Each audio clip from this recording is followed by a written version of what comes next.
This is our last lesson for Short Stories Module 1. It is about how to write an effective introduction paragraph for an essay. Make sure that you are keeping up with the notes because this is something that you will use over and over again when writing an essay. I will look for these things when you submit a writing assignment. So let's go ahead and get started. There are four major parts of an introduction paragraph, and I have them listed here. It's a hook, bridge, summary, and thesis. So when writing an introduction paragraph, these are the four major parts that I'm going to look for to make sure that you have an effective introduction paragraph. Let's start with a hook. Now, a dictionary definition of a hook says it's a piece of metal or other material such as used for fishing, that's the noun. The verb is when you catch something with a hook. So it's a noun and a verb.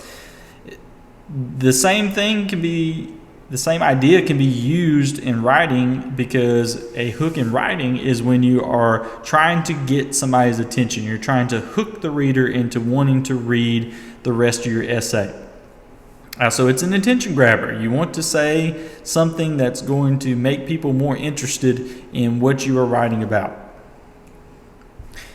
The hook should be the first sentence or sentences of your introductory paragraph. So when I look for the hook, I'm looking in one spot and one spot only. It should be the first sentence or sentences of your introduction paragraph.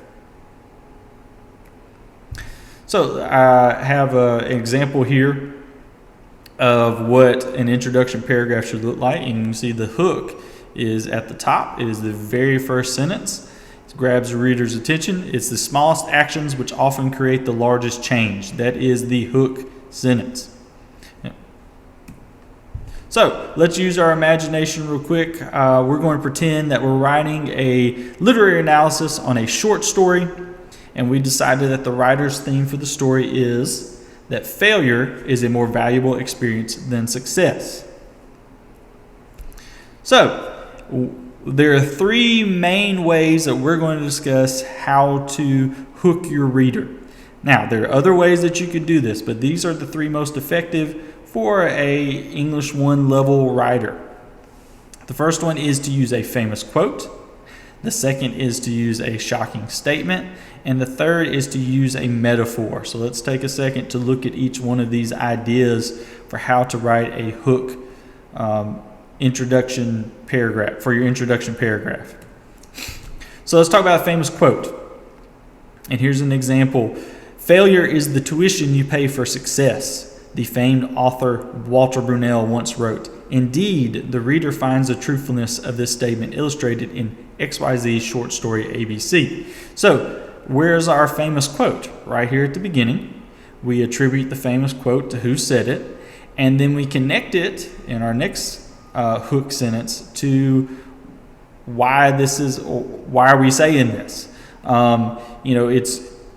The quote does not have to be from the story that you are writing about. The quote can be an outside quote. You're just trying to say some quote, some connection to your subject, to your topic of your essay. Shocking statement. All right, so this is the other way that we can hook our reader. Use a shocking statement. "Losing the big game, failing a tough class, or having a broken heart might be the best thing to ever happen to a person." Now, why is that a shocking statement? Well, these are all things that we view as negative: losing a game, failing a class, having a broken heart. But this author, who wrote this introduction paragraph, says it is a good thing. And so that is a shocking statement. We take something that is not expected and we change the meaning of it. And so now as a reader, I want to know why this person thinks that all these negative things here might be good things. Our last idea for a hook is an analogy or a metaphor. We're going to make some type of comparison. And so this one is a little bit more lengthy. It does take a little bit more time to develop the analogy or metaphor. But this can be a really, really good way to hook your reader.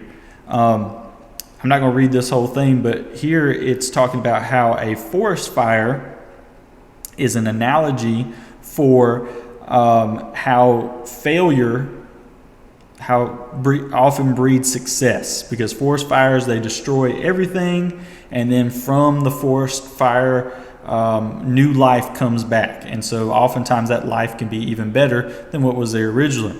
And so this is a good example, just an easy comparison of how failure can create success, just like forest fires can create new life. Don't never ever begin with a question. I know that's probably in elementary, middle school, somebody told you to start with a question. We don't want to do that here. We don't want to start with a question. It's boring. We don't like it. It's not going to get your reader interested. It's just not a good thing to do. So just stop. Do not use questions to begin your essay.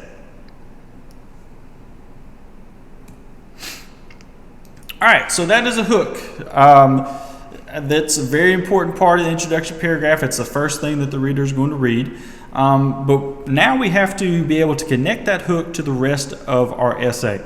And so what we use is called a bridge. A bridge is a sentence which connects two ideas together. In this case, you're connecting your hook to the subject that you are writing about.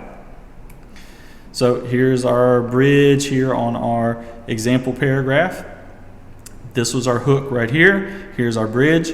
This paradox is explored in Langston Hughes' famous short story, Thank You, Ma'am. Basically what you're going to do is you're going to connect whatever you said in your hook, you're going to connect it to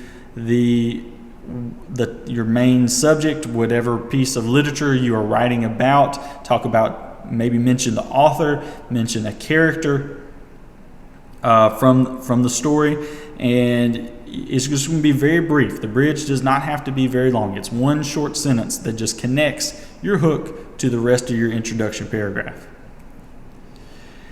Now let's talk about a summary. Now most of you, I think, know what a summary is, but we're going to go ahead and talk about it anyway. In the summary, you are explaining what your topic is to your reader. Only one or two sentences. Do not go on and on and on and tell the entire story. Just very, very briefly tell your reader what your subject is. Always imagine that your reader knows absolutely nothing about what you're writing about. Don't assume anything. So let's look again at our example paragraph. Here we go. This is our summary of Thank You, Ma'am, where the author here has just very quickly explained the plot, explained kind of what's going on without going into a lot of detail. In fact, I think this is more detail than they probably needed. I'm not expecting this much detail. Just real quick, one or two sentences, explain, summarize what happened in our story. Lastly is the thesis. What is a thesis in writing? This is the declaration of your topic. This might be the most important part of your introduction, because this is stating for the reader of your essay what your purpose is for writing. What are you trying to write about? What do you want me to know? I could read the story for myself, but what do you want me to get out of the story from your essay? And so here we have our thesis. It is our very last sentence at the very end. It is stating the topic of our essay. It's explaining our main ideas, explaining what we're trying to get across to the reader. Hughes uses the relationship between the unlikely pair to celebrate the massive power of minute acts of kindness. So from the thesis, I can go ahead and understand what the rest of the essay should be about. The rest of the essay should talk about how these in the story, the acts of kindness that were happening in the story. And so this is really just giving a preview here in the thesis, giving a preview to the rest of the essay, establishing what my purpose is for writing.